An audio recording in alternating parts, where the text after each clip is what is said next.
And with that, we start the Brev evaluations for that level of supporter on Patreon for the Orchestration Online 2018 Orchestration Challenge using Bartoks with drums and pipes, with our first entry from Christian Hendricks. So I've been really enjoying looking at Christian's submissions, his entries, his orchestrations for the past few years, and he's always got great ideas. Some little adjustments are going to be needed here and there, but he has a way of making certain things work that I have been saying shouldn't work or people should avoid. And that is true in this case here. We start off here with Marcato harps. So this is doubled harps. Two harps, Marcato on G and A, playing very, very low. And yeah, so I think you should also mark secco here. So like Marcato, like if you there is an implied secco with the rests, but I think you should still mark secco here, or SEC period, just to let the harpist know that these are going to really be almost like pizzicato. So if you were to score it like this, the only way that the audience is going to be able to hear the harps is if they are fortissimo. So this is going to be like a big sound. It's going to be almost the strings are going to almost be twanging into each other and buzzing, sort of like the thunder effect that we saw in a recent compilation. I think it was yesterday's, the D evaluations. But excuse me if I got that wrong. It's just a big, it's a big haze of evaluations. Like I think I've evaluated about 30 scores by now. So yeah, it's all starting to blur together a little bit. But yeah, we've got the tromping G and A here, and then we've got our this is by the way double basses, non-divisi, arco as far as I can tell. If this was intended to be pizzicato, then I'm not seeing the marking. So arco, double basses, and I would also mark this secco, right? Just to so that these players could match their tone. So they'll still, even though double bass solo or the double bass exposed part is not all that strong, it's still going to overwhelm the harps unless they are really going fortissimo. So fortissimo, secco, forte, secco, and then I think you've got the right idea. You can also mark these staccato too, to just really try to get the right vibe out of the players. Yeah. Now, I'm noting that you're choosing to use like a different pitch for this. This is transposed, right? So we have G and A seconds starting off, and instead of D and E seconds, and of course that putting the A on the top means that the melody is going to start off in A. So this is the first score that I've looked at out of almost 36 scores now that has this approach of transposing the piece, and I think it works quite well, actually. I mean, I think that's a neat idea. It sort of lacks being as rock bottom as it could be, but notice that it's really neat to have the contrabassoon right in its middle register, and matched up with the bass trombone, that is a very cool sound. It's going to be mostly bass trombone, and this should really be marked. I mean, if you want a balance right here, then this really should be marked like continuing on bass trombone, forte, but contrabassoon, mezzo forte here, forte there, right in the contrabassoon. And there's nothing stopping you from marking articulations here. Like you could be going staccato, staccato, staccato, staccato, bump, bump, bump, tenuto, right? Just give the player a little bit more guidance there, right?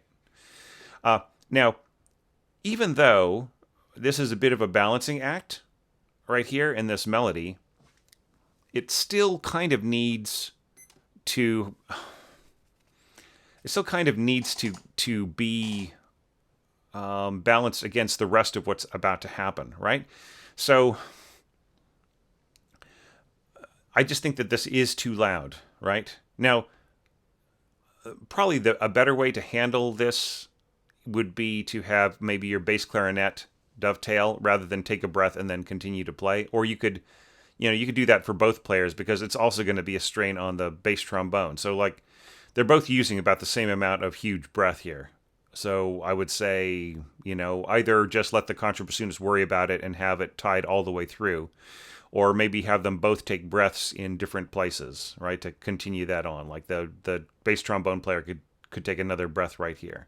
So they probably would go breath, breath, right here, I think, sorry. And then your contrabassoonist can take a breath there. But take, if you're going to be that mindful of your contrabassoonist, you should be that mindful for your bass trombonist.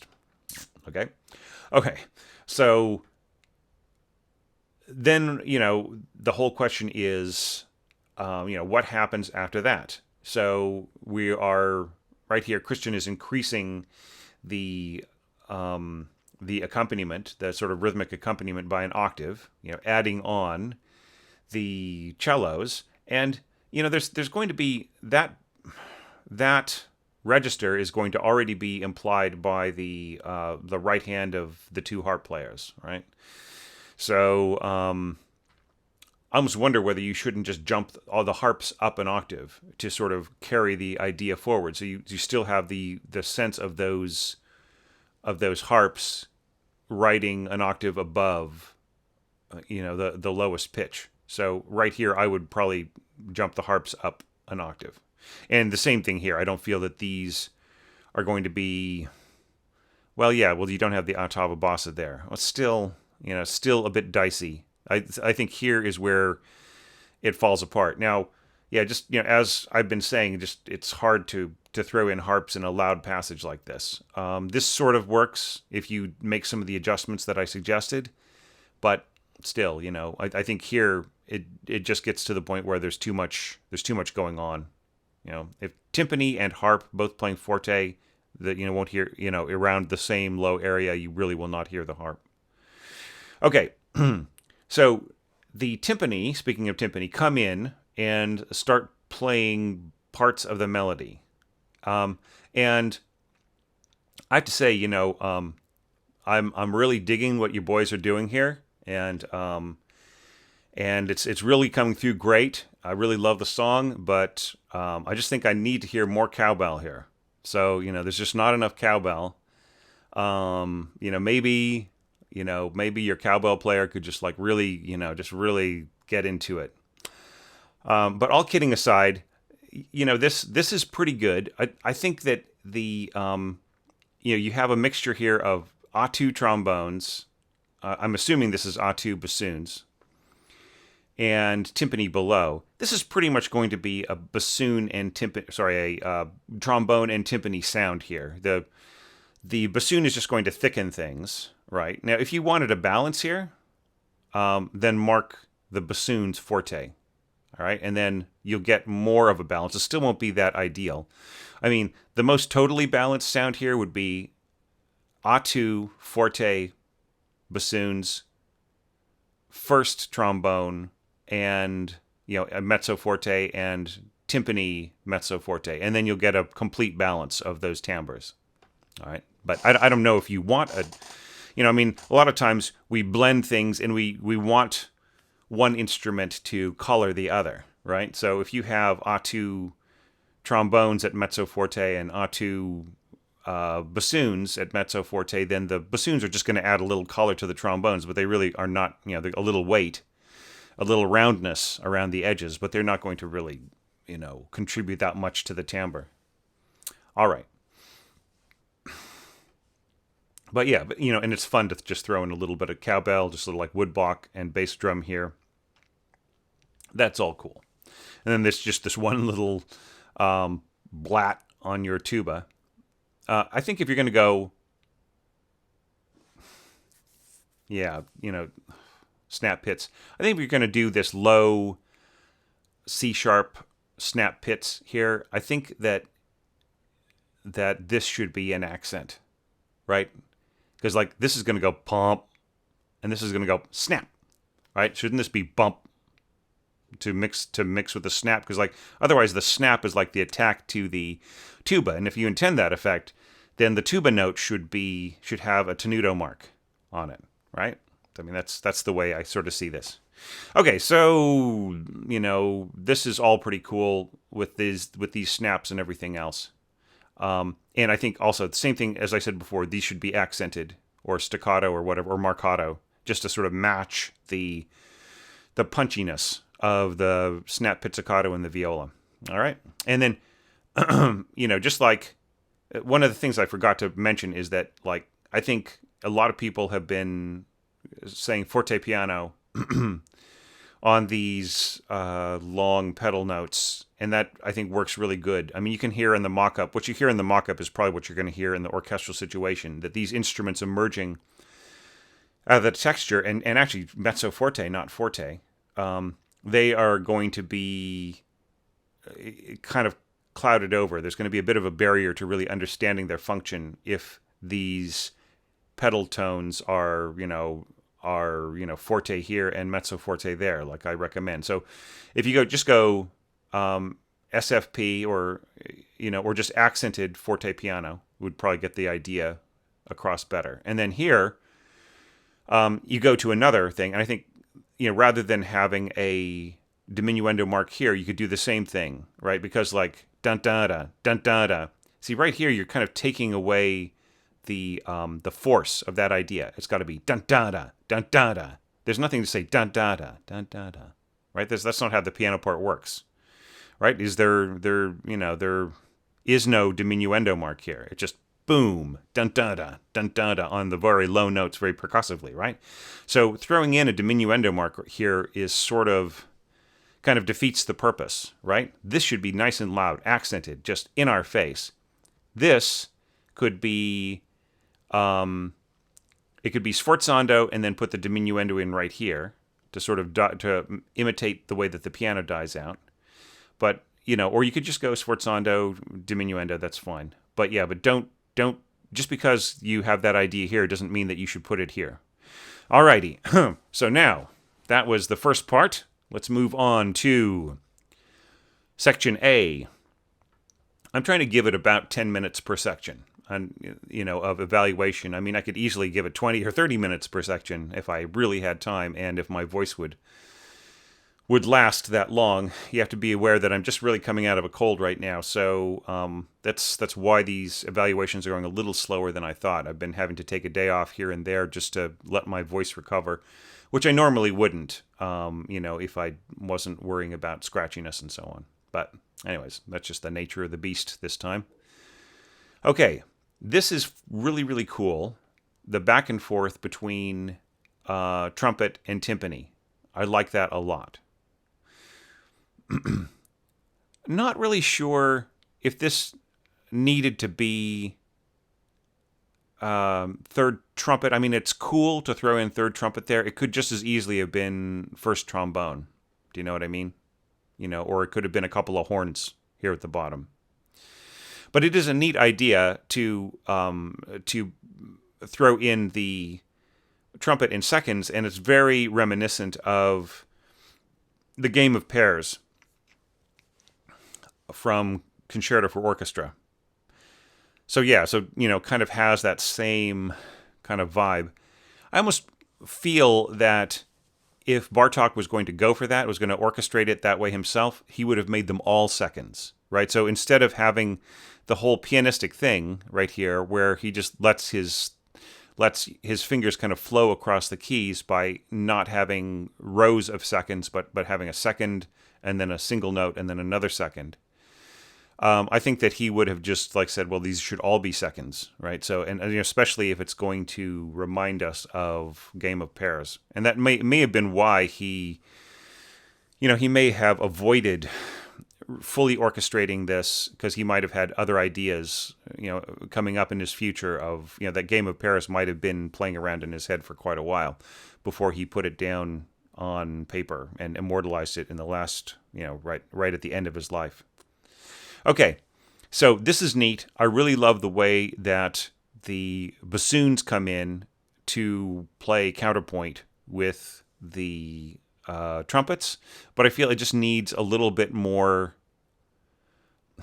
It needs a little bit more weight in order to compete. Now, yes, granted, you are throwing in strings to double with the bassoons and to provide a good counterweight to the trumpets. But then you have got your oboes on top, right, and then playing in octaves, right, and then see this is the part here that makes it a little difficult. The intrusion of these horns at forte. I mean, especially if you're going to be marking this mezzo forte, right? Mezzo forte crescendo, all right, but then forte diminuendo here. I just feel that should be sort of reversed. I mean, there's nothing in the piano part that says that this needs to be softer, right? That you need to suddenly drop down to mezzo forte and then increase again. If you put horns in this position, they are really going to stand out, and they're going to kind of overwhelm what is going on. So, like, especially here, the bassoons and strings are at a total disadvantage. So, like, they really are kind of struggling to be heard. Let's go on to the next page. So we can see here that, like, this game kind of continues. Clarinets supporting the horns to a degree. And then sort of the trumpets ending up back at forte, and and some of these other elements as well. The oboes and so on. Yeah, and you're replicating the left hand here to a degree. So I'm not so sure if this scheme works out in terms of like functional balance. Like it works out fine for the piano, but I'm not so sure that the instruments really achieve a balance of, well, I was saying functional balance, but also just like in the sense of like the left hand part tending to seem like it's disappearing with the way that it is scored right in here, right? But I do like the fact that you pull away right here, piano, and then you come back in strong, okay? I think that's very, very cool. I don't know if you really need to do this whole trumpets mezzo forte and oboes mezzo forte and everybody else being really loud. You forgot to sort of mark this forte again. That's why in your playback it was almost invisible, right? So yeah, so this should have come back in forte. This has to be fortissimo, or don't even bother scoring it really, because who's going to hear it with the trombone and bass trombone tromping around down there, right? So yeah, so I think everybody could be forte in the brass section. This could be fortissimo. The strings could be fortissimo. The harp should be forte fortissimo, if existing at all, right? And just really just blasting away. Okay, and now we get to the section B. So I'm giving myself a little bit extra time here to talk about section B. This is going to be the first time I have evaluated the B part. So let's just take our time with it. It's actually kind of fun that just for this one there is the piano kind of reminding people, because this is a more complex score. Normally I would tell people, hey, just get rid of the piano stave so that there's more room vertically. But what was nice here, Christian, is that you didn't overload the vertical view. So this is actually probably pretty easy to read on a 4K screen, I'm guessing. Which, really, like all of these evaluations that I'm doing, whether it's of established composers, like studying their works, or whether it is like these orchestration challenge entries, or a Patreon subscriber who is sending me their score to look at, whatever it is, it's just easier on the eye with a bigger screen. But even at that, somebody will send me a score where even with a 4K screen size, the stage will be the size of this little piano cue, right? So, yeah, so I really do like the way that this is laid out. So really, props to you. Now, the one thing that I kind of had a problem with here was the steadiness of the timpani. And I can see, like, with the approach that you've taken, there's kind of no way around it. Like ba ba ba ba ba da da. All right, so you got thump, thump, thump, thump, thump, thump, thump, thump, thump, thump, and it just keeps on thumping away, right? So I just feel like the regularity here doesn't provide that much of a sense of motion forward into a new section, right? Especially if the timpani is not going to come down in volume, right? So everybody else is going to mezzo forte there, right? Why not the timpani too, right? See, then if you have this plump, plump, thump, thump, and thump, and thump, boom, boom, boom. Do you see what I'm saying? So it's like even just a dynamic change there to the timpani would help us to to recenter ourselves along a new idea, right? Rather than robbing that idea of its sense of change, right? I feel that that's the problem with just crashing away here with timpani at forte. Okay, so this is really, really nice. Nicely scored. It's not too different from the way that I scored it myself. So you've got violins in octaves. Okay, very cool approach. And then, that is being doubled an octave higher by piccolo, right? And then an octave lower by cor anglais, right? So it's there kind of is no doubling of the strings. It's just at pitch. Of the violin's melody at pitch, it's kind of coming from opposite sides, and that kind of gives it a sort of an eerie, kind of annoying sound, which eerie, annoying sounds are totally is one of Bartok's strengths. He also has extremely beautiful, kind of sinister and anti-complacent sounds, like sounds. He has like timbres in his orchestration that make you feel at ease and comforted and everything else, but there is this underlying tension, underlying sense of coming terror. And look, Bartok lived through the most scary periods of history of the 20th century. I mean, he knew about it. But even before he got to that point, he was also scoring things that had a lot of angst and alienation in them, coming from the perspective of very tonal listeners, right? To him, they might have sounded perfectly natural and beautiful. And actually, to be completely honest, a lot of those things that people find very disturbing in his music, I find actually just sometimes can be quite peaceful and calming.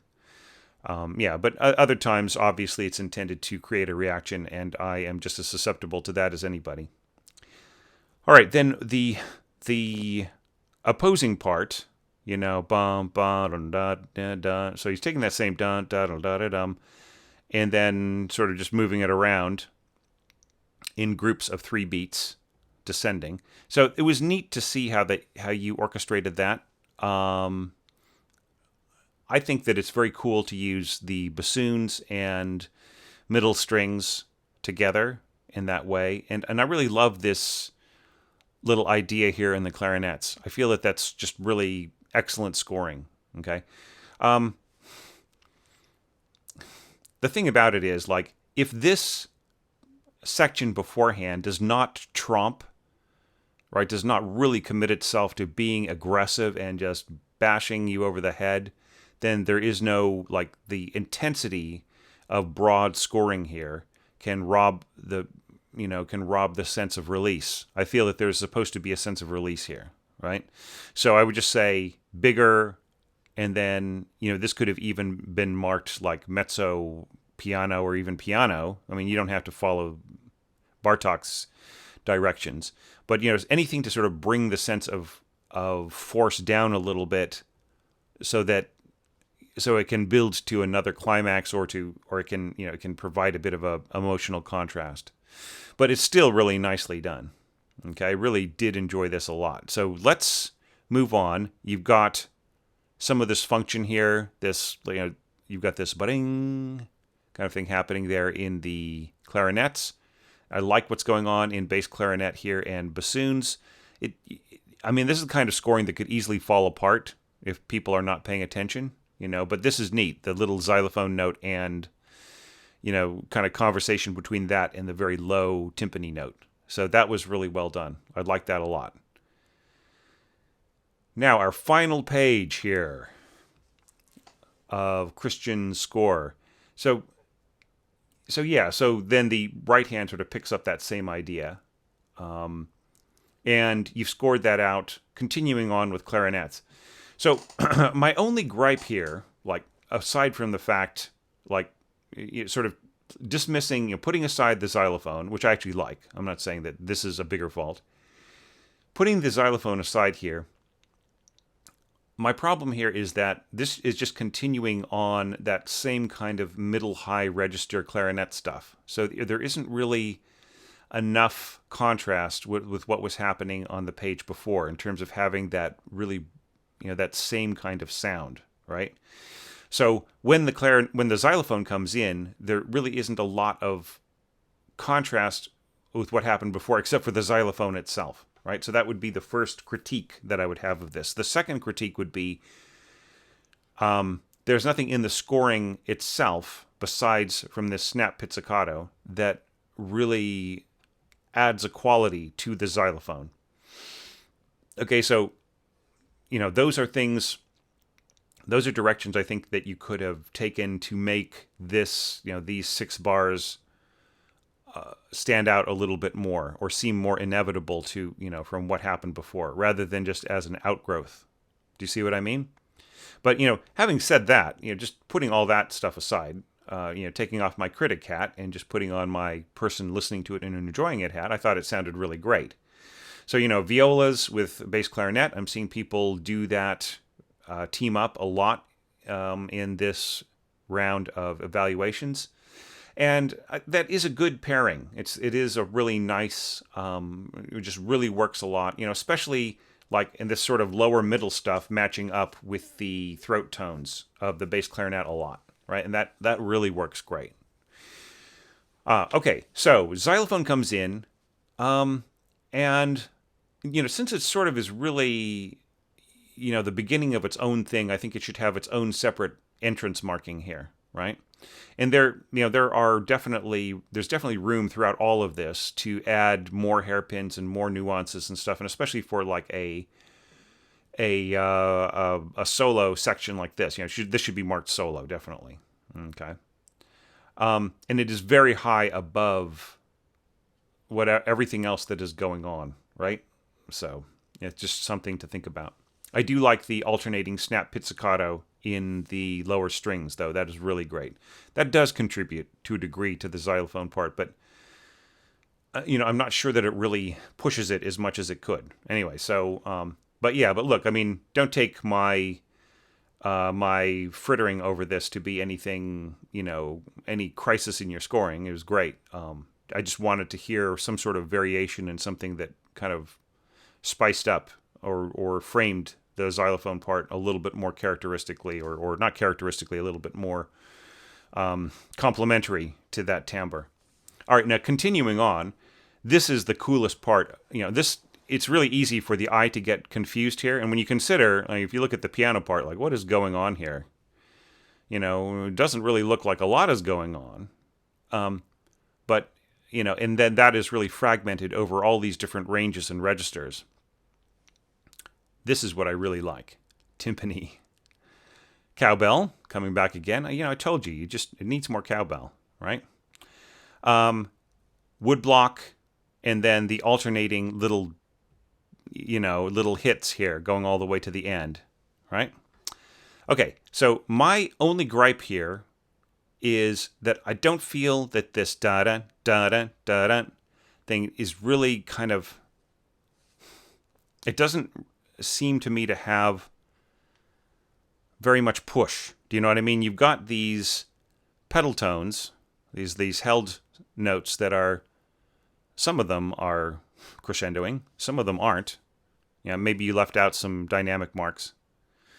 But that's not enough, I feel. I think that these need to progressively, there needs to be more of an impulse here. Da-da.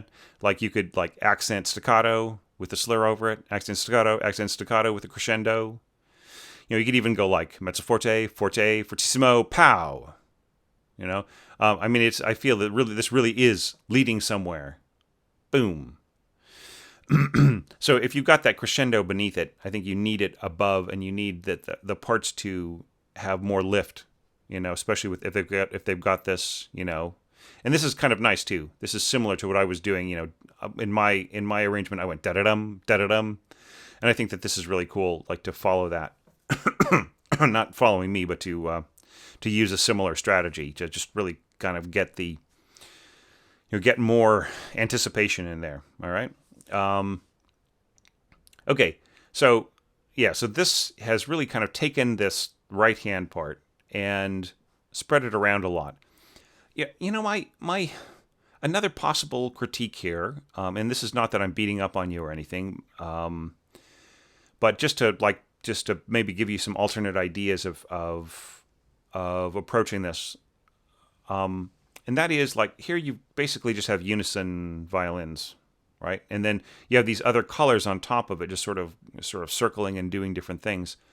I don't know if you need that much weight on this voice, right? I mean, that just puts the weight of about 60 to 70 players right on this one line, right? So, what is the dominant thing here? Well, until the brass start playing, the heavy brass start playing, especially. This is where this is what the audience is going to hear. All of these violinists just sort of pushing away at this with some tweedling around above. And some support in the bass. But I mean, how much more could have been done with these strings? Like WWBD, right? So what would Bartok do, right, with his strings here? So, I mean, I just think that there were some opportunities here for perhaps doubling, perhaps punctuating, perhaps, even just throwing in like maybe some artificial harmonics or some other kind of thing above to just kind of keep the top end of this from becoming so wind dominated, right? So just kind of like having, especially the edge that you put in here with the, with the flutes on top and then the piccolo coming in for octaves on top of that. And then, jumping back down. And then you've got like the edge that you get from the trumpets. And trombones, and so on. And, I mean, there's nothing wrong with that. Could be useful for your poor benighted copyist to decide what is happening here, right? Is this A2 and then two players and then just one and then two? In that case, it's really better to just write two different voices. Like you have a voice of the F from below, and then the G, and then the B flat from below, and then the F. In the second voice stems up. I mean, I know this simplifies things if you just like don't take care of it, but just better to take care. Better to have that particular approach. So this is neat. I really love this. This whole idea here of the bass clarinets being an octave lower than the bassoons, coming in there supporting violas and cellos. I think that is a really cool idea, and ending up like this. So so those are my comments on this. I really thought it was some strong scoring, Christian, and I mean, it's all too easy for a guy like me to come in and pick it apart and say what about this and what about that, and but I feel that your approach is always, every time I see a new score from you, it's always better, and it's always just has really cool ideas. And this was full of them, and especially like what I could say is like the basic approach is strong throughout, and here are some ideas, and here are some cautions about dynamic contrasts of color, functions of instruments, and supporting of certain exposed parts. But the overall impression is that this is a really strong score. So congratulations! It's a great way to start the Brev entries to this challenge, and really enjoyed sitting down with this for a half an hour and talking to you about it. So So that was great. So I really would hope that everybody is listening to all of these in the Patreon, in our group of Patreon supporters. Sometimes I release these and I only see like a couple of views on each video, and it would really be great if the 22, 21, or 22 participants in the Patreon group were able to like really look at each other's scores, give them feedback, really participate together. Sort of the way that things are on Facebook as well. And some people are doing that. They're really being careful to listen to everybody's score and to add a comment or two when they feel they've got something, even just praise, to contribute. So I think that that's great. But if all of our entrants can look at all of everybody else's scores, I think that would make everybody really strong, and it would also make the little Patreon group that we've got also very strong, just in terms of being able to relate to each other and help each other and everything else. So anyways, well, good work to everyone so far who I've evaluated, and there are some really great Brev entries to come, so stay tuned for that. Should be coming up at least one or two very soon, and I will see you then.